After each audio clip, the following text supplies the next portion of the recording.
Adelante. ¿De qué hablan los profesores de universidad en sus despachos? Casas de Le Corbusier. De la revista Vogue. He estado en el MoMA y me ha encantado. El cómic puede considerarse. Medio punto. Un podcast de historia del arte y cultura visual con Paloma Martín Esperanza y David Moriente.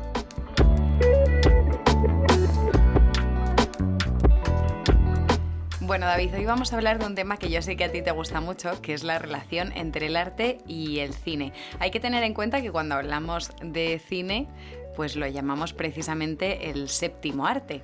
Entonces, la primera cosa que yo creo que tenemos que comentar es si verdaderamente el cine es arte. Paloma, odio profundamente lo del séptimo arte. Voy a empezar por ahí. Bien, eso, me encanta que empieces por ahí. Adelante, vale, desarrolla. Hasta luego, buenas noches. Claro, ¿tú te acuerdas de las otras 6 bellas artes? Pintura, escultura, arquitectura, ¿qué más? Porque estas son las fáciles, ahora vienen las de nota. Literatura, música y danza. Esas eran las 6 bellas artes tradicionales. Y el cine resulta que, a pesar de ser relativamente joven, se introduce como una especie de vendaval o huracán que arrasa con todas las antiguas bellas artes. Porque cuando hablamos de cine y arte, ¿de qué estamos hablando realmente? Pues de distintas cosas, ¿no? O sea, hay distintos niveles. A mí me venían a la cabeza como 3 ideas. Dentro del ámbito del cine podemos distinguir, y de esas relaciones con el arte, las películas inspiradas por movimientos artísticos, por ejemplo, por los impresionistas, y me venía a la cabeza Amélie.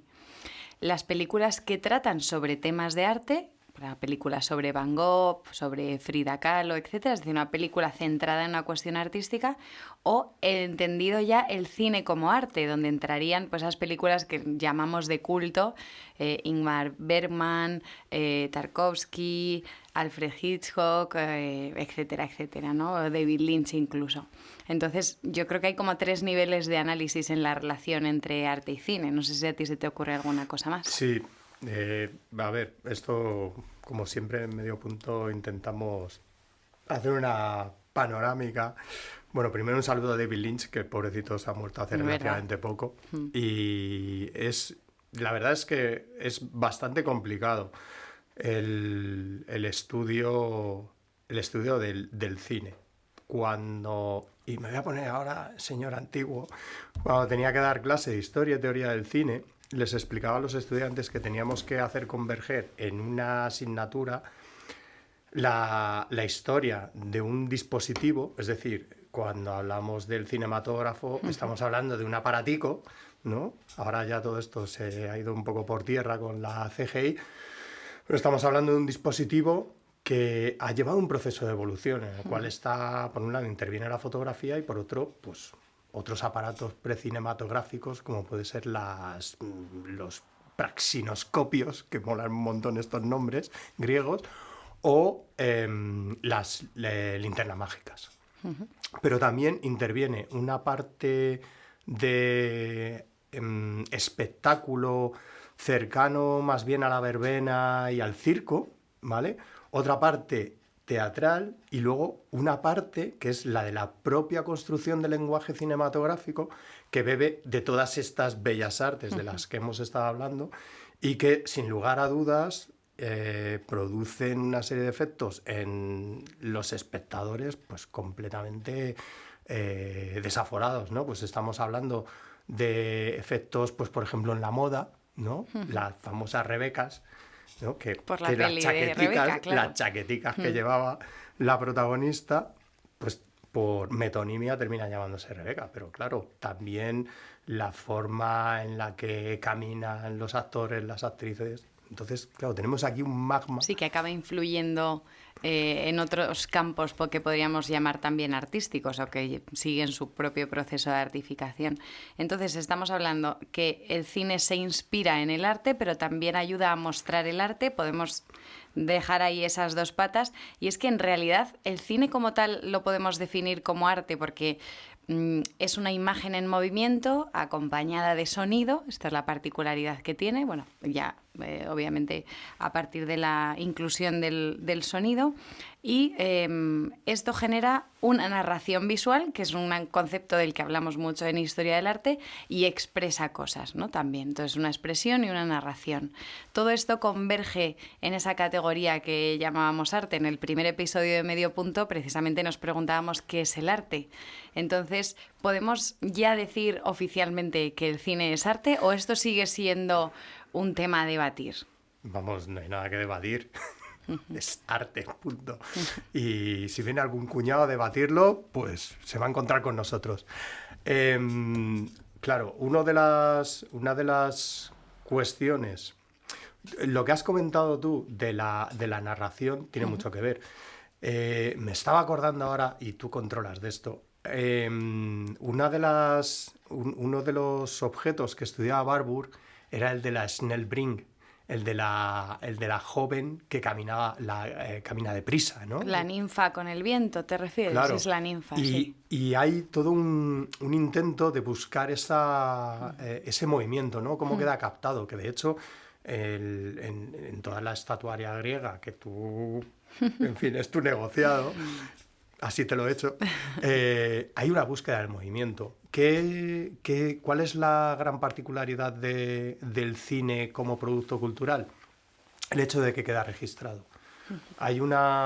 Yo creo que hay dos grandes elementos que convergen en la eclosión o la emergencia del cine como dispositivo tecnológico, pero también como producto cultural.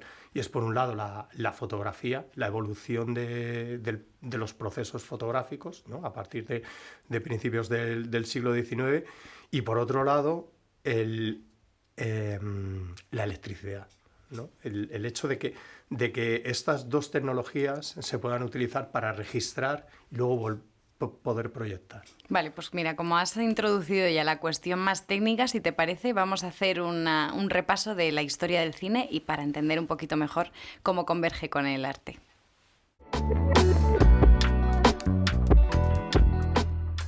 Bueno, la historia del cine se inaugura un 28 de diciembre de 1895 cuando los hermanos Lumière presentan en el Salón Indio del Gran Café de Boulevard de París la primera representación del cinematógrafo. Presentan la máquina y por un franco podías acceder a ese salón y visualizar lo que puede considerarse la primera película.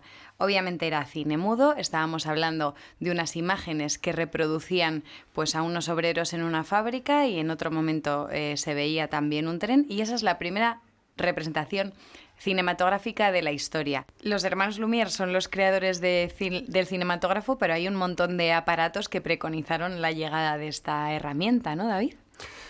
Sí, mira, de hecho, ahora que estabas comentando al respecto de los Lumière, ellos pintaban panoramas y dioramas, que era una fórmula de recepción de la pintura completamente inmersiva. Los panoramas llegaban a tener hasta 360 grados, ¿no? En el cual los había enormemente sofisticados. De hecho, los Lumière desarrollaron una técnica de pintura en cristal, que con unas iluminaciones se veían partes del escenario, que principalmente eran grandes plazas, ¿no? Para que el espectador se quedara alucinado, ¿no? Que es un poco la idea del cine, ¿no? El cine tiene un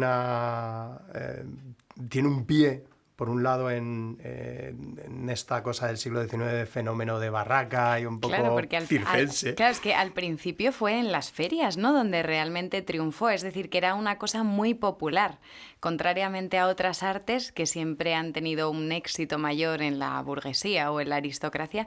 Aquí estamos hablando de un fenómeno que donde triunfa precisamente es en el mundo popular, en las ferias, como siendo su consideración inicial, como decías tú, pues eso, un número de feria más, un prodigio. Yo sí que creo que hay que ponerse como en la piel de estas primeras personas que visualizaron esa imagen en movimiento que proyectaron los Lumière. O sea, ¿tú te imaginas, en plan, entrar en una sala y de pronto ver la imagen en movimiento? Es que debió ser increíble. O sea, estamos tan acostumbrados a que eso sea lo normal, pero esa primera visualización, claro, la gente entró ahí, pagó un franco sin saber lo que iba a ver. Pero es que cuando salieron empezaron a contárselo a todo el mundo y en las siguientes sesiones que hicieron los Lumière había unas colas ya kilométricas. Fue trending topic. Fue trending topic total. Pero claro, es que ¿cómo no iba a serlo? Es que es alucinante si lo piensas. Sí, la verdad es que eso que acabas de comentar, yo siempre también se lo digo a los estudiantes, tenéis que poner en la piel, ¿no?, de las personas. Hay varias cosas, porque claro, nosotros hemos recibido la evolución y todo el desarrollo del cine, que a pesar de que lleva un poquito más de un siglo, ha crecido de manera exponencial. Primero tenemos esta noción del cine mudo. El cine, una cosa es que no tuviera sonido registrado y otra cosa es que no hubiera sonido en donde se veía, que además hasta bastante tarde, estamos hablando de los años 10, no empiezan a construirse los primeros lugares destinados a exhibir proyección cinematográfica o reutilizar los teatros. Por eso en Estados Unidos se utiliza el término de theater, ¿no?, para referirse a los cines. Pero sobre todo hay una cuestión que yo creo que es importante que nuestros escuchantes tengan claro, y es que había habido numerosas tentativas, por lo menos desde el último tercio del siglo XIX, con aparatitos como el zoódromo, el prasinoscopio, el fenaquistiscopio, todos con estos nombres tan maravillosos, pero que tenían un visionado individual. El cinematógrafo de Lumière, a diferencia del vitascopio de Edison, que a Edison habría que dedicarle Ahora un medio hablamos punto. de Edison, si quieres. Los dispositivos de Edison eran unipersonales, mientras que el cinematógrafo de los Lumière, que aparte era bastante más sencillo y permitía registrar y proyectar al mismo tiempo, trajo unas consecuencias, claro, que no estaban previstas, porque estos aparatitos estaban a medio camino entre el juguete, la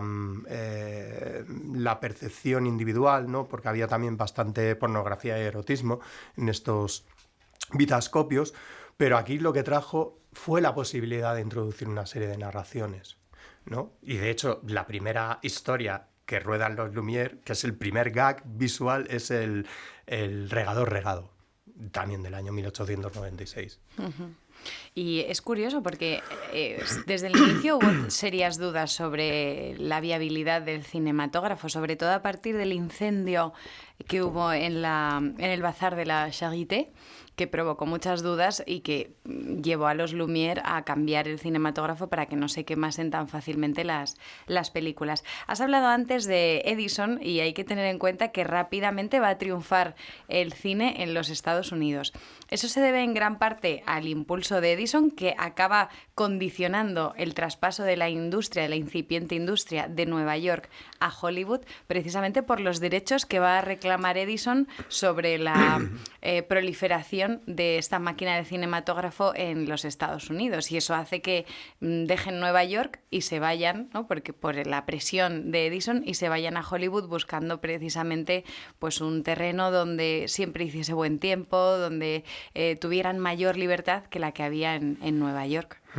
Sí, la costa este, primero, todo esto se inscribe en lo que se ha llamado la guerra de patentes, que es apasionante porque además las distintas compañías llegan a tener comportamientos gangsteriles. Bueno, es que estoy pensando se matan. Es que incluso los Lumière no fueron los creadores del cinematógrafo, ¿no? Hubo uno anterior que yo no recuerdo el nombre. Hay varias paternidades, ¿no? Pues en Rusia, ahora mismo no recuerdo el nombre, Francia, Bélgica, Alemania incluso, en España también hay pioneros. Pero sobre todo lo que desarrolló, o por lo menos el ojo económico y avizor de Edison, lo que propició fue precisamente la introducción de una industria, que era algo que en Europa no se terminaba de ver. Sin embargo, en Estados Unidos sí.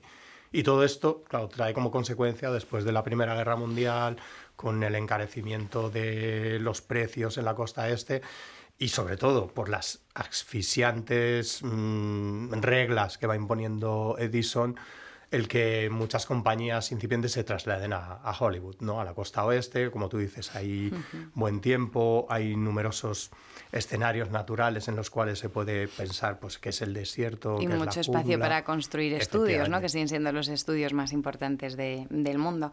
Luego hay otra cosa, y es que en Estados Unidos había una población inmigrante muy alta que no tenía acceso a la cultura en inglés. Por lo tanto, pues acudir al teatro o leer literatura era siempre inglesa, ellos no hablaban inglés y tenían esa barrera. En cambio, el cine, como al principio es mudo, ocurre lo contrario, ¿no? Que sí que tienen acceso a ello. Sí, en las proyecciones, que además estaban continuamente sucediéndose, hay que tener en cuenta que los programas eran de lo que permitía la longitud de la película, ¿no? Entonces, por eso hablamos de cortometraje, largometraje, porque se refieren precisamente a la longitud, digamos, en metros. El aspecto de estos primeros años pioneros está muy lejos de nuestra cultura cinematográfica actual.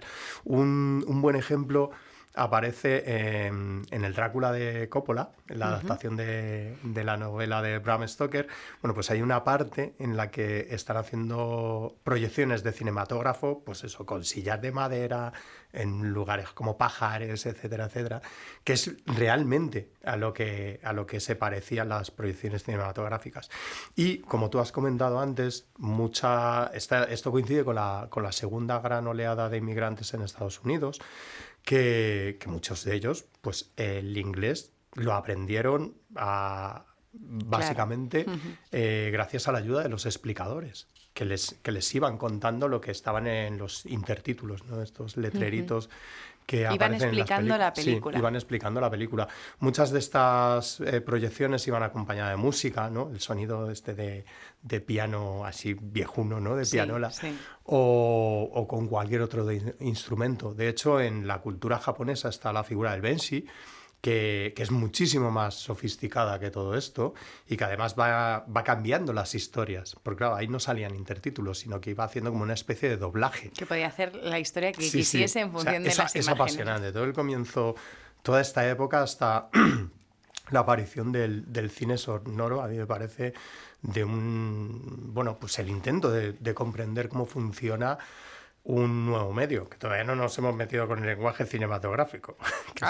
Ahora nos metemos, porque estamos en este punto, ¿no? En el que, como decíamos, se convierte en un arte popular, vamos a llamarlo así, por el éxito que tiene entre pues esas clases inmigrantes, la gente, el gran público en general y también los niños, que desde el principio se enganchan al cine por el prodigio que es, ¿no? Y todavía hoy tiene un gran éxito el cine también entre los niños. Se traslada entonces la industria a Hollywood y nacen esas dos grandes compañías, que son la 20th Century Fox y la Metro. Y a partir de ese momento podemos hablar ya de un cine establecido con sede en Hollywood, donde se van a producir las grandes películas. Sí, es a partir de la segunda mitad de la década de los 10, principios de los 20, que podemos hablar de industria cinematográfica, porque de hecho se adapta o se replica el proceso de la fabricación industrial automovilística. Es que no hay que perder de vista que es hacia 1906, 1907 que la compañía Ford saca el modelo Forte, que es el que hemos visto en todas las películas de cine mudo, que es este cochecico así que tiene como una especie de toldo que se echa hacia atrás. Sí. Claro, la industria automovilística provee de una serie de modulaciones o de configuraciones que casan muy bien con lo que vendrá a ser el sistema de los estudios de Hollywood, ¿no? Cuando estemos hablando del sistema de las estrellas, ¿no? De la aparición de la serie A, la serie B, películas de alto presupuesto, etcétera, etcétera, todo esto está medido. Entonces, lo que más cuesta en una película es el tiempo, realmente, porque lo que hay que hacer es ceñirse al tiempo de producción. Y esto tiene mucho que ver con la industria podríamos decir pesada, ¿no? que estaba proliferando precisamente por esta misma época. Bueno, pues vista esta breve historia o introducción a la historia del cine, vamos, si te parece, a hablar ahora del lenguaje cinematográfico y sobre todo de esa relación entre el arte y el cine.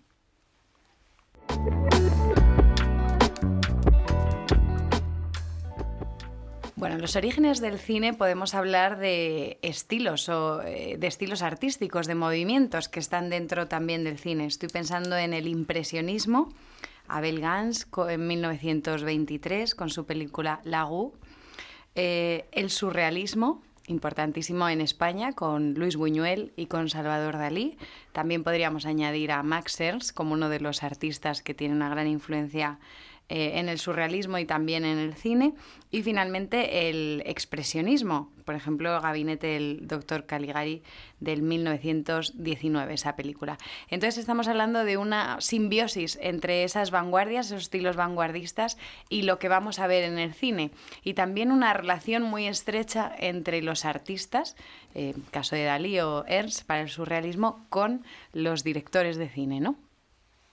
Sí, de hecho se puede rastrear todas las primeras vanguardias en estos primeros tanteos que está tratando de buscar el cine. Porque cuando hablábamos antes de las bellas artes, claro, el cine es una conjunción de de imagen y de texto.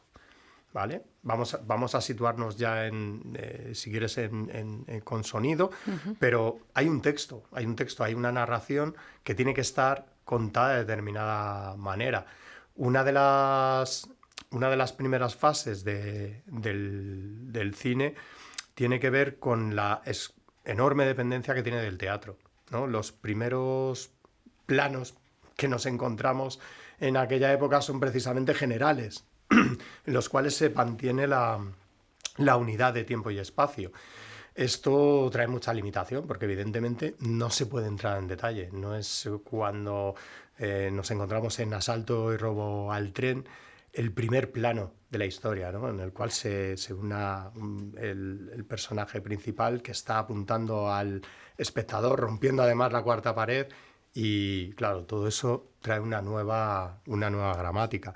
De las vanguardias, además, de los primeros que nos encontramos que hacen un uso completamente exhaustivo, tanto de la imagen como del sonido, como de las posibilidades de montaje, son los constructivistas rusos. Ajá. Que utilizan además al servicio de la revolución, ¿no? Esta cosa del acorazado Potiomkin, por ejemplo. Y estaba intentando acordarme de uno de los pintores postimpresionistas cuyo hijo fue director de cine y no consigo acordarme. Mal. Bueno, lo pondremos en las notas del podcast, no pasa nada. Bueno, entonces, en esa relación entre los artistas y el cine, yo no sé si tú conoces la figura de Ulpiano Checa. Tenía que salir en algún momento.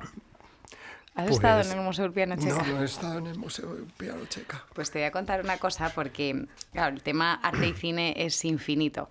Pero a mí siempre me gusta enseñar cuestiones que son un poquito más desconocidas. Y, por ejemplo, en la Comunidad de Madrid hay un museo que está en un pueblecito que se llama Colmenar de Oreja, donde pues este pueblo llevó a cabo un nuevo museo de nueva creación para recuperar toda la obra de un pintor que había nacido en Colmenar de Oreja, que es Ulpiano Checa, estamos a finales del siglo XIX, y que se traslada a París, principios ya del XX, va a tener muchísimo éxito en París, ganando pues un montón de medallas, las exposiciones universales, y bueno, pues va a ser uno de los iniciadores del copyright, porque tiene tanto éxito que va a tener que recurrir a esta protección, digamos, legal.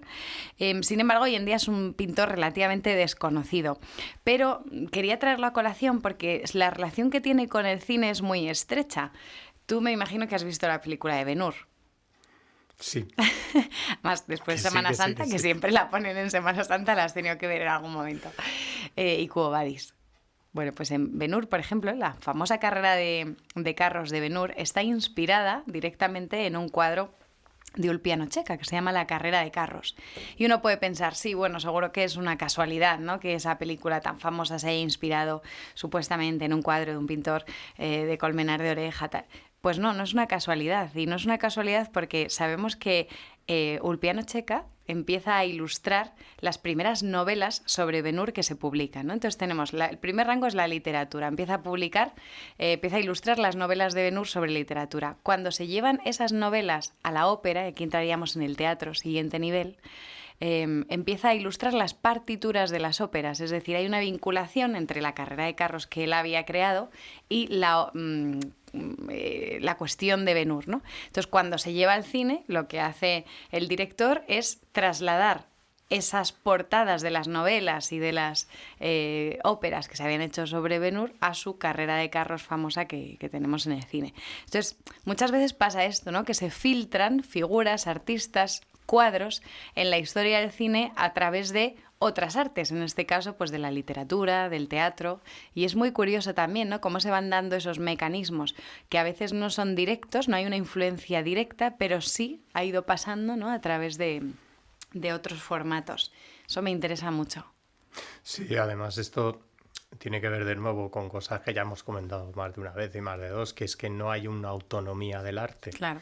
El arte, si existe algo como arte y que identificamos como arte, se nutre de muchísimas fuentes de alimentación, ¿no? En el caso del cine, pues no podemos, por lo menos en las primeras fases evolutivas, no podemos deshacernos de la cultura del folletín, ¿no?, de esta cosa del final en punta, ¿no?, que se va cambiando semana tras semana con las entregas, ¿no? Por otro lado, evidentemente, al utilizar la imagen, claro, aprendemos a ver, pero, o sea, aprendemos a ver con lo que vamos viendo. También esto coincide con la gran explosión de las exposiciones públicas. Cada vez accedemos a más obras de arte que antes habían estado, claro, más ocultas. Referencias visuales. Tenemos más referencias, ¿no?, visuales. En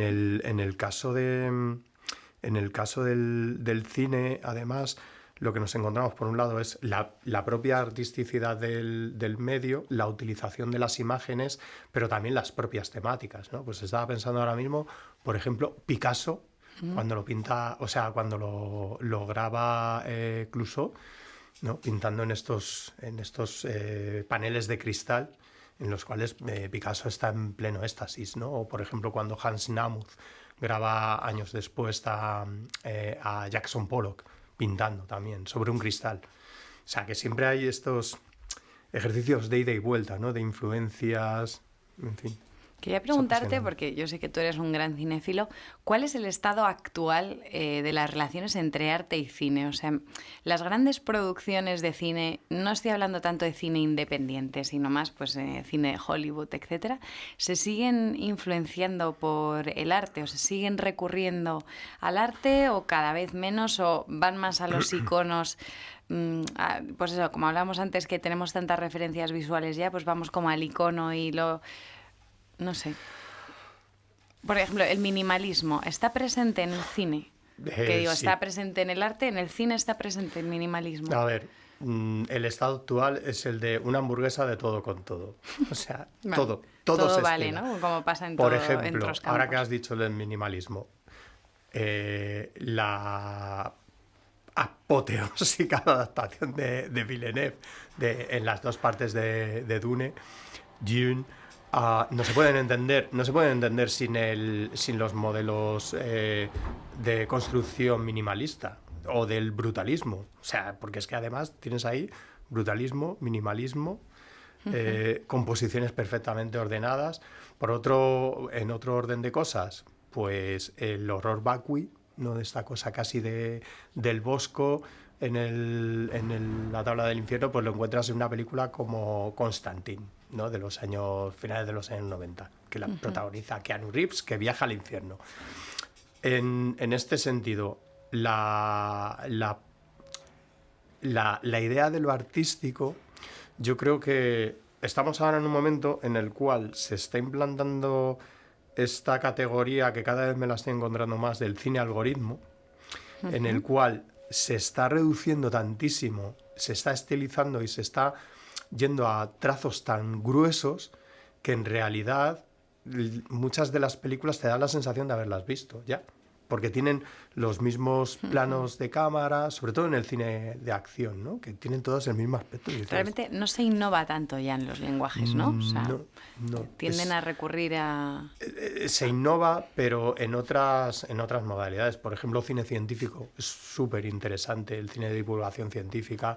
Hay festivales en la práctica documental. Hay documental de creación que además permea e influye en artistas contemporáneos, ¿no? Pues, por ejemplo, Ito Steyer es una teórica, pero también es una documentalista y imbrica ambas prácticas dentro de esto que se ha llamado el cine expandido o el cine en el museo. O sea que hay una parte que podríamos decir que es del mainstream, que cada vez es más gris o más plano o más romo, y luego hay otra parte de investigación, ¿no? En el cual pues, se plantean nuevos formatos, ¿no? Esta cosa, pues, por ejemplo, que hacía Matthew Barney en su ciclo Cremaster, que es súper interesantísimo y le tenemos que dedicar un medio punto. Vale. Pero entonces, en el cine independiente, o sea, porque habría que distinguir, ¿no? De esas grandes producciones, ¿el cine independiente tú crees que también es, o sea, innova realmente el cine independiente o es lo mismo? Es que también hay una estética de cine independiente, ¿no? Sobre todo esta... Que ya es un poco mainstream, ¿no? Claro. Vas un poco con la música indie. Claro. Y además, ojo, que no hay que perder de vista que George Lucas fue independiente. hasta Ojo, hace bien poco, dato. antes de venderlo como a Disney, Vale, la productora. O sea que, ¿de qué estamos hablando cuando estamos claro. hablando de cine independiente? ¿Cosas grabadas con un iPhone? Ya. Por ejemplo. Bueno, sin una gran productora detrás, ¿no? Supongo que sería Claro, un poco el... claro. Sí, pero que eso no quiere decir necesariamente que vaya a ser más artístico que una gran producción de... Y luego también tiene que ver con la propia forma en que vemos el cine. Hoy les he explicado a mis estudiantes que Netflix, la directriz que tiene para la temporada 26-27 es que los guiones sean muchísimo más simples. Más simples para que la gente pueda enterarse de la película mientras está mirando el teléfono. Son modelos de fruición que, claro, si esto lo ve Einstein, pues vamos, explota. O sea, Madre mía. No, pero o sea, ya no es tanto por el aprecio, ¿no?, que tengas de la película, sino también por ti mismo, ¿no? Concéntrate, intenta concentrarte en algo. Es verdad que se te va la mano, ¿no? Como a coger el teléfono, pero bueno, hay que hacer yo creo que ese esfuerzo en todo de atención, porque si no... bueno, pues entonces, como yo creo que este es un tema que requiere que tenemos la posibilidad de dar recomendaciones, ¿te parece si vamos ya a ese punto y nos extendemos ahí un poquito más? Venga, va.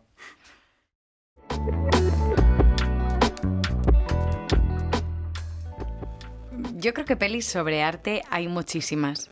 Y también hay algunas sobre historia del arte, porque una cosa es, ¿no?, sobre arte o artistas, pero también específica de historia del arte, o mejor dicho, de la enseñanza de la historia del arte, hay alguna. Venga, ¿te animas? Venga, va. La sonrisa de Mona Lisa. Exacto, en esa estaba yo pensando. ¿Te gusta esa película? Es del 2003. No me acuerdo. ¿No te acuerdas? Bueno, la protagoniza Julia Roberts. Sí. Y hace de profesora en una escuela de señoritas de los años 50 en la que precisamente van a estudiar esta chica historia del arte. Entonces la polémica ahí está en las que se van casando y van dejando los estudios y toda esa tensión entre pues la incipiente emancipación de la mujer y en cambio las que todavía seguían, ¿no?, con esta idea de que si te casabas ya tenías que dejar los estudios. Ahí la historia del arte es como lo que va salvando a algunas de ellas de esto. Sí, pero esa es también la que se me ocurría a mí de historia del arte. Luego ya de arte y artistas hay muchísima. Por ejemplo, El tormento y el éxtasis, en el que una película de 1965 en la que se habla de la relación tormentosa de Miguel Ángel con su propia creación artística y con el Papa Julio II. Pues se llama así El tormento y el éxtasis. Imaginemos a Miguel Ángel pintando la Capilla Sixtina. y toda esa tensión interior que tenía él, ¿no? Y cómo incluso le fue afectando el pintar la Capilla Sixtina, le fue cayendo el pigmento en los ojos, le provocó un montón de problemas de salud. Así tenía el genio que tenía. Así tenía ese genio, la terribilidad. Bueno, más películas que... Sí, mira, estaba acordándome de, por un lado, los estereotipos de los historiadores e historiadoras, pero principalmente historiadores de arte, que en la mayoría de las películas, cuando sale un historiador de arte, se le reconoce rápidamente. A ver, porque... no viste como tú, eso está claro. No, como yo no. Va en muchas películas, y esto yo tenía ahí mi archivito apuntado, muchas películas aparecen con pajarita, la gafitas... una chaqueta de tweed así, de estas de tweed. Efectivamente. Gordita. De hecho, así... Bueno, Indiana Jones o así. Claro, es una figura que además se cruza con la del galerista, ¿no? Que está a medio camino entre lo extravagante y lo despistado, así con gafas de ver, no como estas. Y sobre todo la idea de que los historiadores del arte, historiadoras, como en el caso de Julia Roberts, siempre introducen esta cosa del asombro. Me estaba acordando ahora del personaje de Tom Hanks en El Código Da Vinci. Ah, bueno, claro, que también que, historiador ya sabes, del arte. Cuenta unas milongas. Del 2006 es. 2006. 2006, la Madre mía, película. La película. Sí, pero vamos, es que, claro, todo el mundo ahí alucinado. Código Da Vinci, En bueno, el venga, Louvre, hay tal. que leerlo. Y dice, pero si esto es más simple que el mecanismo de un chupete. Lo que pasa es que es muy entretenida. O sea, lo que es en la novela es muy simple. Lo que dices tú son todo milongas, pero como es tan entretenida, pues te va enganchando. Y ahí yo creo que está el éxito del Código Da Vinci. Pero es verdad, ahí también lleva chaqueta de tweed Tom Hanks. Sí, y le habrían puesto gafas también para parecer inteligente. Cosas que hay que ver. Por ejemplo, El misterio Picasso. Yo creo que es muy interesante. Apolloc, tanto la grabación de Hans Namuth como la adaptación del año, yo creo que es de 2007, ahora no me acuerdo del director, pero es el propio actor, Ed Harris, eso. La protagoniza Ed Harris, quien hace, bueno, trasunto más o menos biográfico. Aquí lo interesante es sobre todo ver la época, que está bastante bien representada, ¿no? Mediados de los años 50, después de la Segunda Guerra Mundial, todo el auge de la vanguardia norteamericana, etcétera, etcétera. Algunas de las películas del ciclo Cremaster de Matthew Barney, que son interesantísimas, porque él se nutre de toda la mitología norteamericana y construye un discurso completamente desmesurado, muy interesante. Matthew Barney tuvo una época en la que estuvo bastante...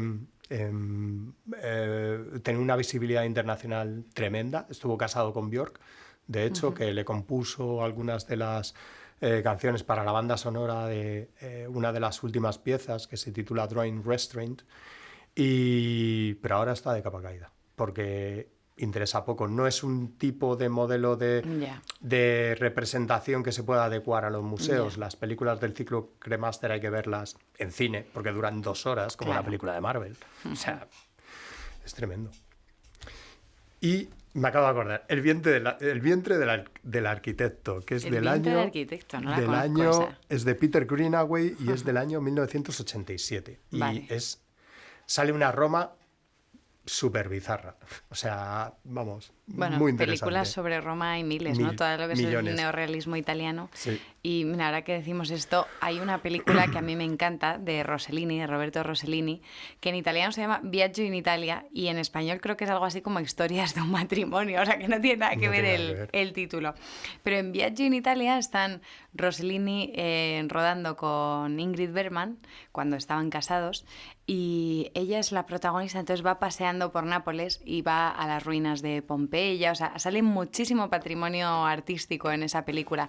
Va al Museo Arqueológico de Nápoles, entonces en unas escenas preciosas rodeando las estatuas, pues el Hércules Farnese, ¿no? Toda esa gran colección de escultura que hay en el Museo de Nápoles. Esa película me encanta porque ilustra también muy bien cómo hay películas sobre cine, hay cine que se convierte en arte, hay películas sobre arte, hay cine que se convierte en arte y hay mucho cine que enseña también el arte, ¿no? En este caso, pues esas películas que se ruedan en museos o que aparecen en los museos o en grandes viajes o en grandes ciudades, como es el caso de Roma, que es muy cinematográfica. Y tenemos también La gran belleza de Sorrentino. Que a mí no me gusta nada. ¿No te gusta? No. Bueno. No me gusta. Pero vamos, Rossellini tiene un ojo atómico.